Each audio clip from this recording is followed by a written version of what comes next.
Hey everyone, happy Monday. I hope you had a great weekend. Watched some good college and pro football, little Ryder Cup. Um, Good things happening, bad things happening all around the landscape of those sports. I want to start with the Ryder Cup out of the gate because that was Friday, Saturday, Sunday. Pretty disappointing. I said last week I would take Europe. The plus money was too good, and I just thought in paper they were better. Friday and Saturday, they definitely were. Right, USA is they just continue to struggle in these four ball enforcement formats, dig themselves a hole. This hole was uh, pretty deep, and fast forward to yesterday. Got to be honest with you, I expected not to enjoy watching much of the Ryder Cup at all. USA had, if not the best, it's one of the best of all time Sundays as far as point scoring. Europe only won one match. But they won the entire cup. You can retain the cup by tying it if you have the cup, if you're the defending champ. So America was going to have to beat them. Lost by 2 points, but it was a great day. Just it's too little, too late, and I don't know what America, the USA needs to do. But they've lost, I don't know, 2/3 of the Ryder Cups over the last 20 years or what have you. So this thing, Europe definitely has a format and a system that seems to work. To have the performance that they had on U.S. soil was very disappointing. And while the Ryder Cup atmosphere and crowd is completely different than anything else in golf, it's insane. The fans are crazy. It was over the top at New York, which no surprise, right? Bunch of liquored up New Yorkers, East Coasters. It is what it is. I mean, if you're from around there, you can get defensive all you want. The crowd was over the top, and just the heckling was over the top. F bombs, everything. It's just completely unnecessary. Dial it back. Cheer for your guys. Cheer for your team. Have a good time with it. But Europe withstood it, and they win it again. They started the day. Victor Hovland couldn't play due to injury, so they split points half and half, USA and Europe, which is completely bogus. USA's they're chasing here, right? And they should not have, because of an injury. They shouldn't have to start the day with the other team getting a half point. Give USA a half point and Europe gets nothing. Do it that way instead of a full point. Just say, hey, USA, you get a half. Europe, sorry, you get nothing. Figure that out. But that was a bad way to start the day. And yet, honestly, if not, a putt here or a putt there, and USA is completing one of the biggest comebacks, the biggest comeback in Ryder Cup history. It was still an awesome day. I enjoyed it. Saturday, college football. My Cardinals didn't lose because they didn't play. That was good. Purdue didn't lose because they didn't play. Notre Dame made a statement. We talked about how good Notre Dame is. They've lost by a total of 4 points to the number 2 team, the number 11 team. So at Miami and at home to A&M. Really could have won the Miami game. I think they should have beaten A&M, but hey, they didn't. They're really good offensively, and Jeremiah Love is a special, special human being. What a great profile on College Game Day, ESPN, that they did on Jeremiah Love and his family, mainly him. Talented, super, just unique, special individual. I love watching him play. Notre Dame just boat raced Arkansas. And down in the SEC country, that gets you fired. So here we are. This is a thing in college football. Coaches are, we've had, I don't know, are we up to 4 or 5 coaches that have been fired already? This is a new thing in college football. Get 3 or 4 games in, fire the coach.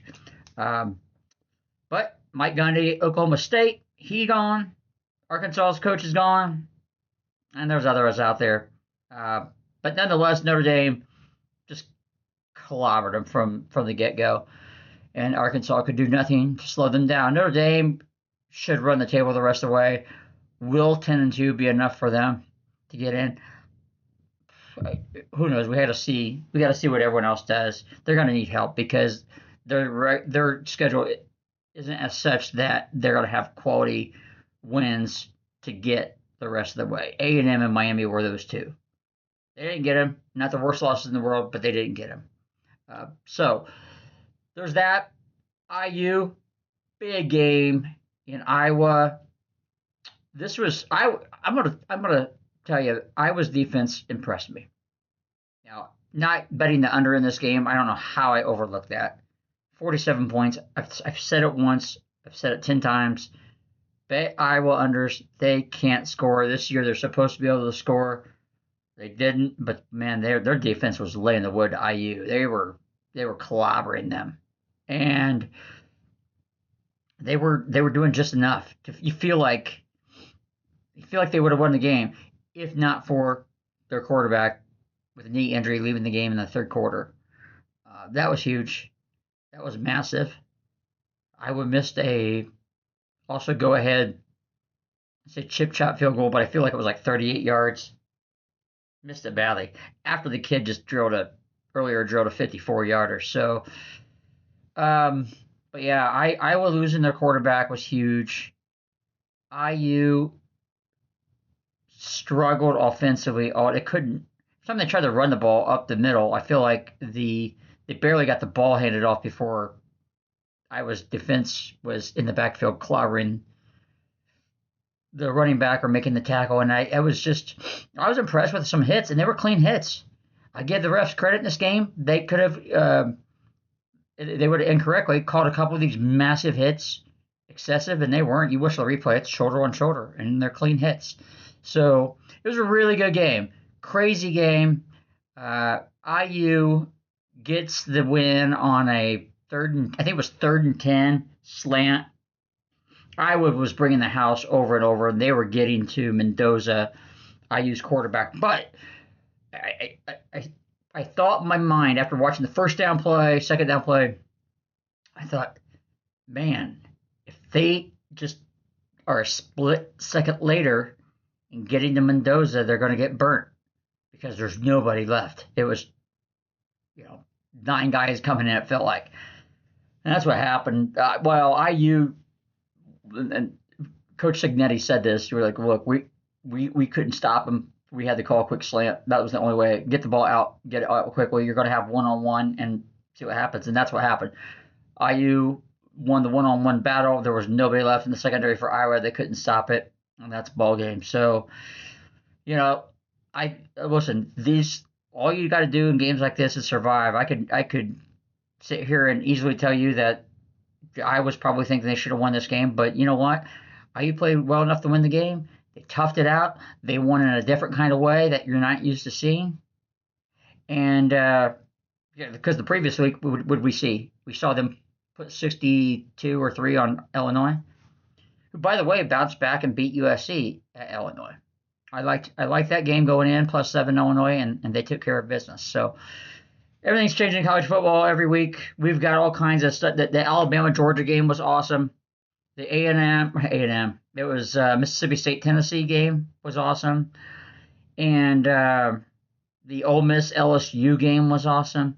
The Bama-Georgia game, by the way, again, this is going back to the epidemic of coaching in America, going for on 4th down all the time. Georgia was down, let's say 4. Still plenty of time left in the game. Plenty of time left in the game. They're down by 4. They're on the Alabama 15-yard line. 4th and, 2, I think it was. And they go for it. And they don't get it. And, at the end of the game, they're chasing the 4 points and needing a touchdown versus a field goal. Blows my mind. But this happens week after week after week. And it happens in the NFL week after week. It happened yesterday. Fast forward into Sunday. Don't remember which game it was, but once again, it was like the Colts versus Denver. First quarter, 45, your own 45-yard line. Sorry about that. Your own 45-yard line, and you're going for it, and you don't get it, and then you turn it over on downs, which should be a stat, but it's not. It's buried somewhere deep in box scores or game recaps.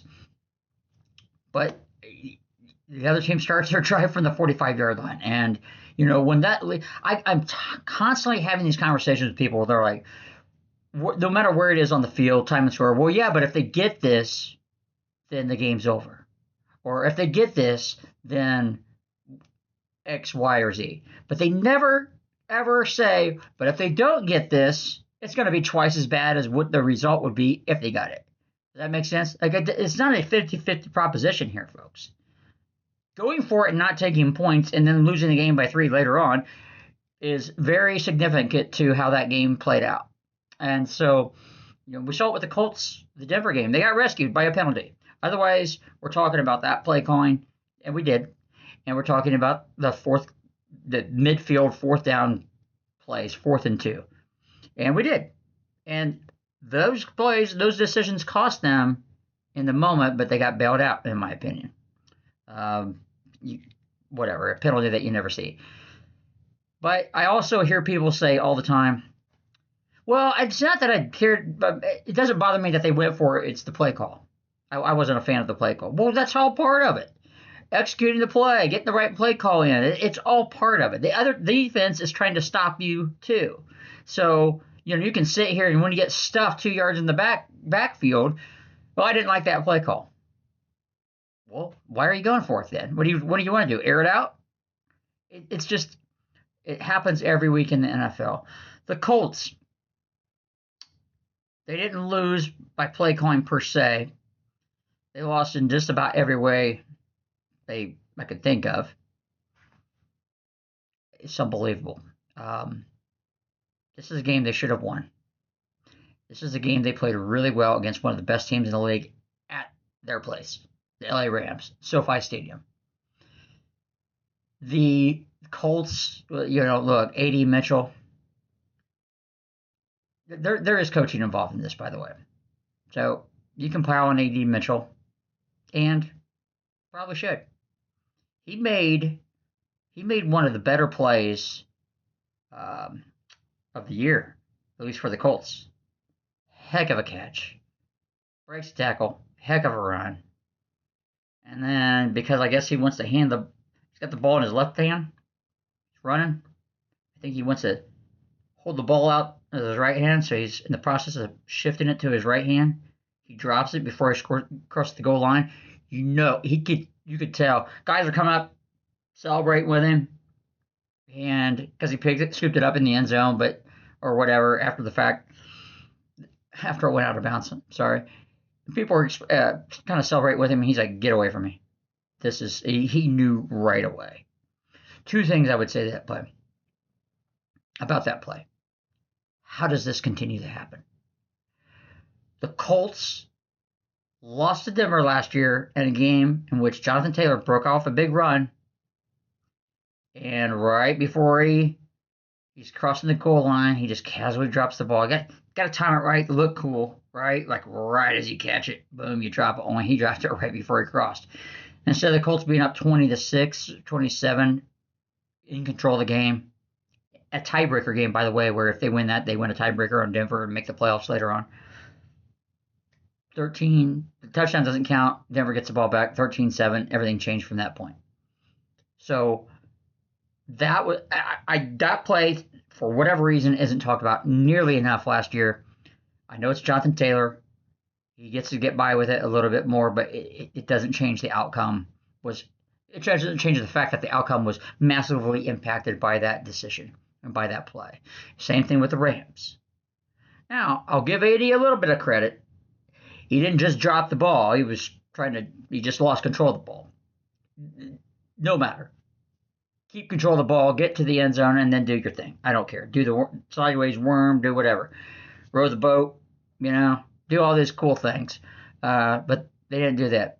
But how, honestly, after last year, if I'm Shane Steichen and coaching staff, I say and I remind people every week, do not lapse with the security of the football going in for a score. Do not get relaxed. Do not think about celebrating until you're in the end zone. Secure that ball. All right? That should be hammered over the head. But it wasn't. And then later on, you've got the block which is just a basic wide receiver block. Jonathan Taylor, what a MB, what a player of the year type of play that he made on that run. Just Jonathan Taylor play.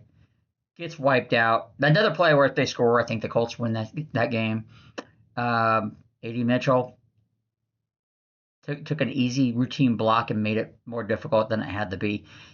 And, I think he was so distraught. And you could see it. I mean, he was pretty torn up about dropping that football. I don't know, man. I mean, at some point, you got to take guys out of the game for a couple plays and just to help them regroup, refocus. And, man, I hated to see that flag come out, and I hated to see him be on the other one on the other side. But that was tough. And then when all's said and done, you're still tied. And the Rams on the first play from a change of possession. So it's not like this was second down, third down, change of personnel. Change of possession. You come out for the first play, and the Colts get torched for, I don't know, what is it? Was it a 90-yard touchdown? And you look at the play, Colts defender falls down, so that's a big deal. But there was no one else back there because there weren't 11 people on the field. The Colts only had 10 people on the field. How did nobody on the field, defensive captain, coaches in the press box, how did nobody? Shouldn't somebody be counting the number of people on the field every single time, especially when personnel comes out there for the first time in a change of series? Especially that. How does that happen? And then the guy falls down, so now it's like they have 9 defenders. And that's it. They lose the game. So that was a tough one. It stunk, but I do think I kind of look at it as a wash. In my opinion, they gave that game away, and in my opinion, the Broncos should have won that game a couple weeks ago. So it's just what happens in the NFL. That's what happens. Ask the Rams. Rams aren't asking for forgiveness. They were up 27-6 against the Eagles last week and had 2 punts blocked, among other things. So, that's the NFL. But the Colts are 3-1. I think I'd take that. I think all of you would take that. And we'll see what happens. All right. MLB playoff starts tomorrow. The Reds made it. They didn't exactly earn it, but they didn't. It was kind of like, who was going to lose the most games, the Mets or the Reds? Who wants this last playoff spot? The Mets decided to lose 2 out of 3 in their last series to the Marlins. By the way, the Marlins only scored runs in that series, a 3-game series. The Marlins only scored runs in 2 innings, and they somehow won both of those games. Crazy. Mets, too much talent and fun talent, like Francisco Lindor, Juan Soto. Too much talent to not win that wild card. I mean, the Reds weren't taking it, but it's good to have a local flavor in the playoffs. But it starts tomorrow. 3-game sets, all Tuesday, Wednesday, and TBD on Thursday. We'll see how it goes, but that's it. I watch baseball. We're getting into it.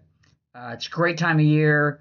Love the fact that we get to watch playoff baseball, daytime baseball especially. I just love it. It's just so cool. All right. Hey, everyone. Have a great week. We'll talk more in the coming days. Off the Rails Sports with your friend Bert.